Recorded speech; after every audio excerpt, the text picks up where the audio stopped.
Turn with me, if you would, please, to Ephesians chapter 4. Ephesians chapter 4.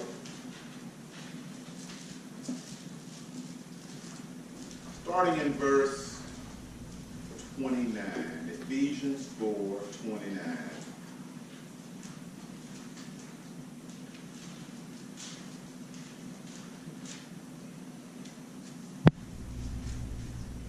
And in this letter, Ephesians 4:29, in this part of the letter, this is really a great letter. I mean, all of the Bible is great. And I call it a letter because that's what it was. It was a letter that was written by the Apostle Paul to the church at Ephesus. And he was giving them counsel, giving them direction, giving them guidance. And the interesting thing about it is to keep this in mind, that if you look at all the letters that Paul wrote, he wrote all of those letters to address issues, problems, challenges, difficulties that the church congregation of those areas was going through. Church of Philippi, Church of Colossus, Church of Corinth, Church of Ephesus, all of these churches, everything that Paul was writing, what prompted, what initiated the need to write the letter was problems. You may not know this, but whenever you get people in a situation together, more times than not, you have problems. It was that way then, and it's that way now. It's funny how that is, but I'm thankful to know that God knows that we're a fallen world. We're fallen, and that we are people. He calls us sheep. Think about Isaiah says, all like sheep go astray. He's like herding cats. That's how God sees us. A bunch of sheep that I got to keep herding in because they just keep going astray. And as a result, sometimes there's conflict. Sometimes there's difficulty. Paul was writing to address, once again, the challenges that the church of Ephesus had, which was different than the church of Colossus, which was different than the church of Corinth, which was different then. But as far as what this church was dealing with, he wanted to deal with some strife they had going on. And in chapter 4 of this letter, right before he gets to a beautiful thing where he starts talking about home life in chapter 5, he kind of wraps up chapter 4 with this thought. In fact, if you go back a little further in chapter 4, you find that he was talking about how you used to be versus how you're called to be now. Because what he was saying is, you're acting like you used to be. That's no longer who you are. So therefore, I want to remind you of that. And in verse 29, he says this: do not let any unwholesome talk come out of your mouth, but only what is helpful and building others up according to their needs, that it may benefit those who listen. I say this, I thought about it as I was writing it this morning. I want my children to know there's only one thing I want you to do for me as I get older. Be patient with me. That's all I ask for. Just be patient with me. Because if the cylinders stop firing, and they will, and I'm not as snappy as I used to be, and I'm not as on it, and I may start kind of, not being quite where I need to be, just be patient with me, and I'll be okay. Just don't talk harsh to me, and I'll be all right. And I mean that. So I say to my kids, all I ask you to do is be patient with me. There are so many opportunities I have at work. And there's so many opportunities we have in life to be the mediators of wholesome talk. Paul talked about being peacemakers. Being the one that changes the climate of a conversation.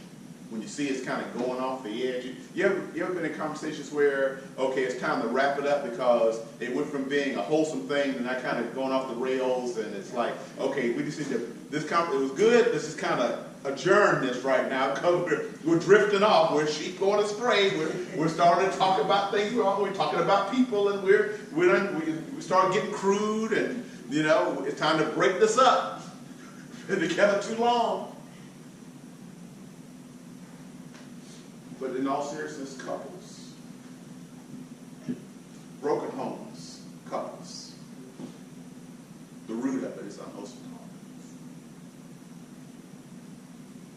When it comes down to conflict with siblings and parents and children, the root of it is unwholesome talk. And it may not be profanity. Sometimes it can even be direct. It's just little digs.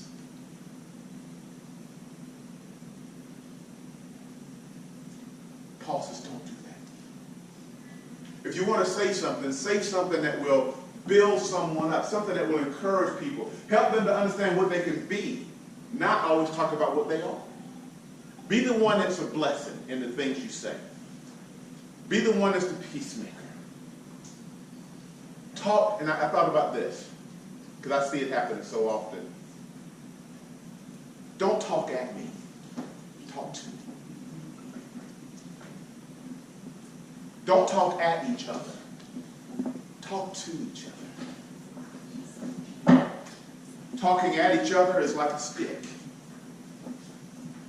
Talking to each other is like a healing balm. Paul says, do not let any unwholesome talk come out of your mouth, but only that which is helpful to do what? Not to tear them down, but to build them up. And listen how? According to their needs. That it may do what? Be beneficial to those who listen. What happens when we don't do that? Verse 30. Do not grieve the Holy Spirit of God, with whom you were sealed for the day of redemption. Now, don't you find it interesting that in verse 30, he talks about grieving the Holy Spirit, after having just said in verse 29, do not let any unwholesome talk come out of your mouth. If you don't look, if you take a moment to look, you see the relationship here.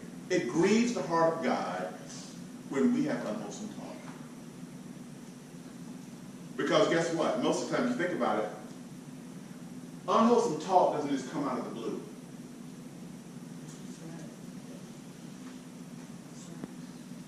Unwholesome talk is not something that's kind of like, this comes out of spontaneous. Unwholesome talk is not spontaneous.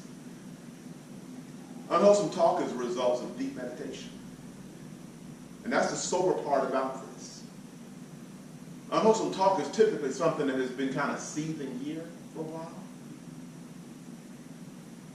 And it's like a sewer, and how the fumes come out, it comes out here. And that not only hurts the person who's hearing it, but more importantly, it grieves the heart of God. And that's kind of humbling, isn't it, to think about it. That what comes out of here is something that has festered here. So really, unwholesome talk is premeditated. It's planned. It's something that has been seething for a while. And God says that grieves his heart. It grieves the Holy Spirit that lives with us. Paul wasn't just telling us because he wanted him to be like a kindergartner. You know you were your best when you was in kindergarten? You actually learned the most when you were in kindergarten. Play nicely, share. That's what people don't, that's what adults don't know how to do. They don't know how to play nicely together. They don't know how to share. We've lost that. You learned the most when you were in kindergarten. And that's what we need to be reminded of, more so than any other academics we have. But instead, we find ourselves preoccupied with inflicting pain. And when I think about it that way, it makes me very humble. I don't know about you. Because I'm going to just be real with you. We all have unwholesome talk that comes up our There's no one that doesn't say things they know they ought not say. But it's deeper when we consider the fact that that vile, it's really what it is, grieves God's heart, and it's something that is right here baking. That's not the heart of God. So Paul's not telling them something that they ought to do. He's telling them something they must do. You must not let this happen. Because for it to happen means there's something deeper going on in here. And if something deep is going on here, it grieves him there. It's serious. It's serious. And he says here, meet their need. And do not grieve the Holy Spirit of God, with whom you have been sealed to the day of redemption. Okay, so what do? How do I do this? Clean it out. Get rid. Look at the flow. See, you thought I was making this up. Verse 29 is the foul fumes that come out. Comes out of where? Out of what is on the inside in verse 30. But what's the root of this? Cashews.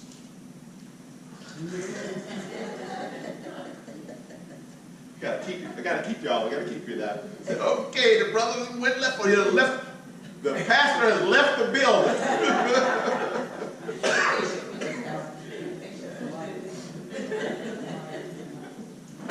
I love cashews.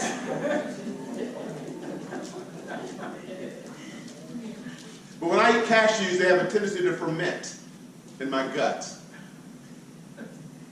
And when they ferment in my gut, you don't want to be very close to me when I speak.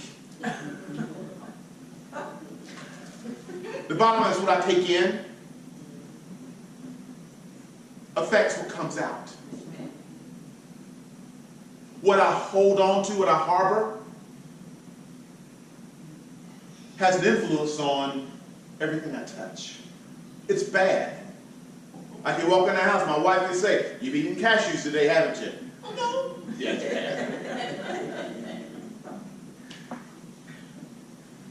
Here he says, see, I have to get rid of the cashews. I've got a special kind of that's working right now for you. You can't, whatever it is there, you have to be careful to get rid of it. Get rid of all bitterness.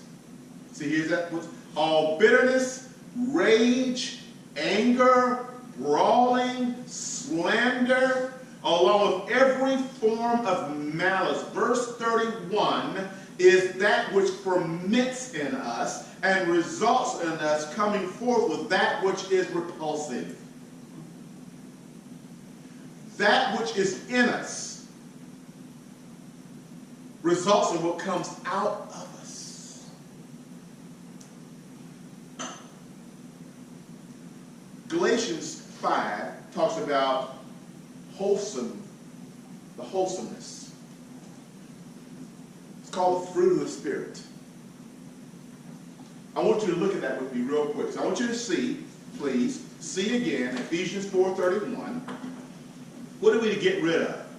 Bitterness, rage, anger, brawling, slander, every form of all kinds of malice. You see that? Well, turn over with me, if you would, please. Actually, turn to the left. Go left one book to Galatians. And look at Galatians with me very quickly. At Galatians chapter 5, verse 22. Now, so we saw again in Ephesians 4:31 what we're to get rid of. This bitterness, rage, anger, brawling, slander, along with every form of malice. But look what he says in Galatians 5:22. Here's what we're supposed to be. But the fruit, note this, the fruit of the Spirit is love, joy, peace, patience, kindness, goodness, faithfulness, gentleness, and self-control. When those attributes of Galatians 5:22 is what is here, there'll be a whole different something that comes from here. This is wholesome.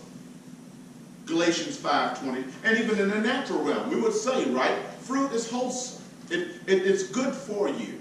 So here he's saying in Galatians 5:22, as he's speaking to that church, this is what I want to see from you, the fruit of the Spirit. Those things which are love, joy, peace, patience, kindness, goodness, faithfulness, gentleness, and self-control. I submit to you, Galatians 5:22 cannot happen if you find yourself preoccupied in Ephesians 4:31. That's why he says you must get rid of these things. Because he would say, if you look again in verse 30, that it grieves the Holy Spirit. So in Ephesians 4:30, that behavior grieves the Holy Spirit, which does what? Results in us not being able to produce that which is in Galatians 5:22. So it has a spiritual impact on your life. It allows you to become ineffective instead of effective. It's a serious, serious condition. Therefore, he even tells you here, he kind of wraps them back into it in verse 32. Look what he says. Be kind. Be kind and compassionate to one another. Be kind and compassionate to one another. It's not that hard. And it doesn't bless the people you come in contact with, but it blesses your life as well. Don't ever, as you grow older, young people, don't ever lose. Hold on. Protect having a heart of kindness and compassion. It will take you so far, so much further than scheming and conniving. It'll open doors that you can't open. It'll make a way when it seems to be no way. But when we become scheming and cynical and conniving and dastardly, all you're doing is preventing God from being able to work in your life. As a result, all you will get is exactly what you think you're going to get.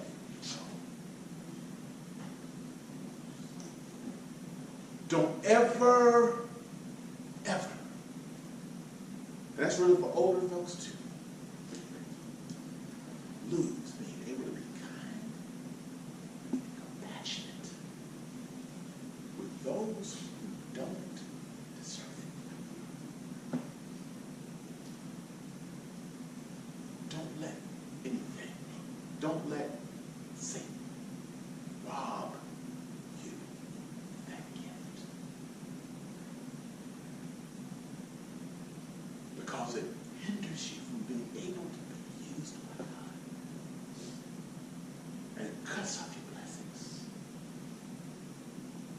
Don't ever try to get even. Leave it in God's hands. And practice this being kind and compassionate to one another. No, Pastor, that's just to the right people. Look at the Latin verse 32. To whom? Forgiving each other. That means we're being kind and compassionate to the source of conflict. Forgiving each other. How? Just as Christ has forgiven you. Amen.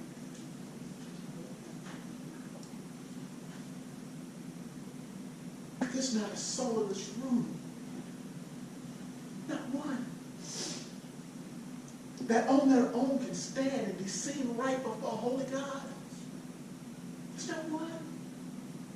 The Bible says all have sinned and fallen short of the glory of God. There's no one righteous, not even one. But while you were yet sinners, Christ died for you.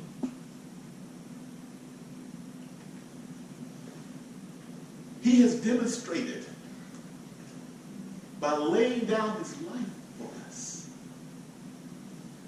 Something we did not deserve, yet was done in order that we may be seen right before a holy God. How much more should we be able to but be kind and compassionate to one another and speak words that will build each other up and not plan on how we're going to tear each other